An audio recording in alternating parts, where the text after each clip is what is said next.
Perkenalkan, nama saya Adinda Gusindrianti, NIM saya 250910302011. Dan perkenalkan, nama saya Dea Imelda Maharani Putri dengan NIM 2509103021112. Nah, di sini saya akan membahas apa sih konflik itu terlebih dahulu. Konflik adalah benturan kepentingan antara masyarakat yang satu dengan masyarakat lainnya, yang saling bentrokan antara satu dengan yang lain.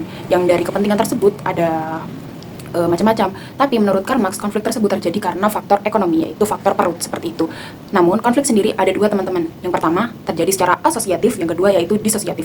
Yang asosiatif ini yaitu konflik yang mengarah kepada penyatuan. Jadi, dari adanya konflik, menyatukan unsur yang berbeda menjadi satu, seperti itu. Namun, konflik yang akan dibahas ke pembahasan lebih lanjut adalah yang mengarah kepada disosiatif, yaitu adanya konflik yang mengarah kepada perpecahan antara masyarakat satu dengan masyarakat lainnya berdasarkan kepentingan dan kebutuhan ekonomi, seperti itu. Karena menurut Karl Marx sendiri, kepentingan ekonomi merupakan sesuatu hal yang layak diperebutkan dan jumlahnya terbatas. Di sini saya akan menjelaskan tentang teori Karl Marx. Menurut Karl Marx, masyarakat selalu berada di dalam pertentangan atau konflik kelas sosial.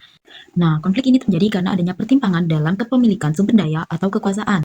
Nah, menurut pandangan Karl Marx, masyarakat terbagi menjadi dua kelas. Yang pertama, kelas atas yaitu kaum borjuis, di mana kaum borjuis ini sekelompok orang yang memiliki produksi untuk usaha, yaitu seperti pabrik, tanah, ataupun modal usaha. Nah, yang kedua yaitu kelas bawah, yaitu kaum proleta. Nah, kaum proleta sendiri adalah sekelompok orang yang tidak memiliki usaha ataupun modal untuk dikembangkan. Nah, mereka hanya mengandalkan tenaga dari diri mereka sendiri.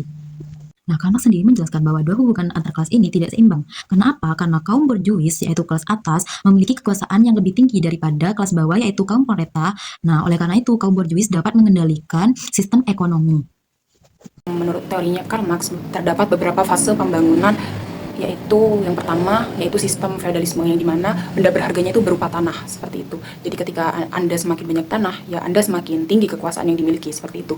Nah, pada masyarakat ini, dalam sistem feodal ini, itu menekankan pada masyarakat agraris, yaitu masyarakat yang bertahan hidup dengan cara bertani, seperti itu. Jadi ketika ia tidak memiliki tanah, ia harus memperjualbelikan tenaganya dan menyerahkan tenaganya kepada si pemilik tanah atau babat tanah ini.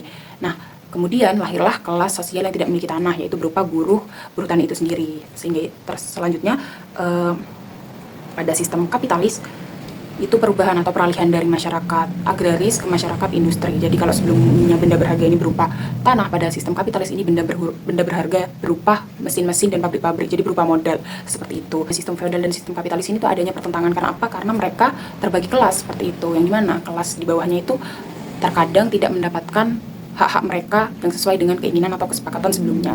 Jadi kebanyakan rentan dari mereka ini dieksploitasi. Jadi menurut teori Karl Marx, yang harusnya dilakukan adalah dengan melahirkan sistem komunis di sini, yaitu masyarakat tanpa kelas, yaitu mereka itu hidup bersama secara komunal antara satu dengan yang lain. Jadi tidak ada pemilik tanah, tidak ada buruh tani, semuanya itu hidup bersama. Jadi modal yang dimiliki adalah milik negara.